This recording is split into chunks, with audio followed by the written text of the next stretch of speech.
করলে প্রতিরোধ করতে পারে না, প্রতিবাদও করতে পারে না। আর আমি আমার যে মালিক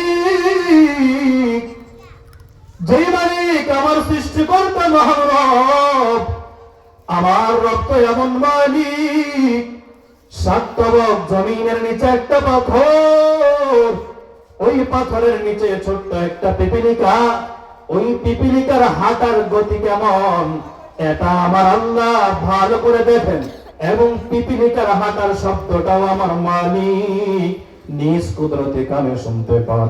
ও জুলাইখা, তুমি আবার বলো বলো, আমি আমার মহান মালিকের সামনে কেমন করে তোমার সাথে এই কামে লিপ্ত হব? জুলাইখা আবার মনে মনে করে সোজা আঙ্গুলে কি না উঠলে আঙ্গুল বাঁকা করতে হবে। কেমনে আঙ্গুল বাঁকা করবা?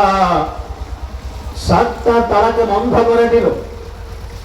সাতটা তারাকে বন্ধ করে দেওয়ার পর বলে, ইউসুফ তুমি কেমনে বের হবা? বের হও। ইউসুফ আলাইহিস সালাম আমার আল্লাহর কাছে কায়মন বাক্যে মোনাজাত শুরু করে দেয়, কান্নাকাটি শুরু করে দেয়, আর বলে, দয়ার মালিক, এই মহা বিপদ থেকে তুমি যদি আমাকে রক্ষা না করো, বাঁচার মতো কোনো উপায় আমি ইউসুফের নাই, আমার নাই। আমার আল্লাহ জানায় বলেন, ও পয়গম্বর, আমি আল্লাহ তো সে মহান মালিক, যেই মালিক পয়গম্বর আদমের তওবা কবুল করলাম, মূসা নবীকে ফেরাউনের কবল থেকে বাঁচায় দিলাম, পয়গম্বর ইব্রাহিমকে নমরুদের আগুন থেকে বাঁচায় দিলাম, তোমারেও আমি মহান বিপদ থেকে রক্ষা করব। অতএব তুমি আমি মালিকের নামটা নিয়ে দৌড় দাও, আমি মালিকের নামটা নিয়ে চলো।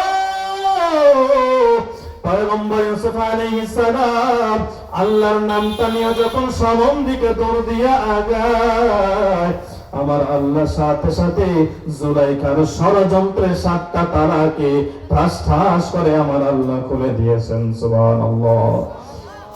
মুসলমান ভাইরা আমার, এজন্য বলি তরুণ যুবক ভাই, তুমি যদি মদ এবং জুয়া আর মাদক দ্রব্য থেকে যদি বাঁচতে চাও, পয়গম্বর ইউসুফের চরিত্রটাকে গ্রহণ করো। পয়গম্বর ইউসুফ আলাইহিস সালামকে জুলাইখা প্রস্তাব দেয়, তারপরও রাজি হয় না। আর বর্তমানে আমাদের যুবকদের অবস্থা হলো, প্রস্তাব তো দূরের কথা,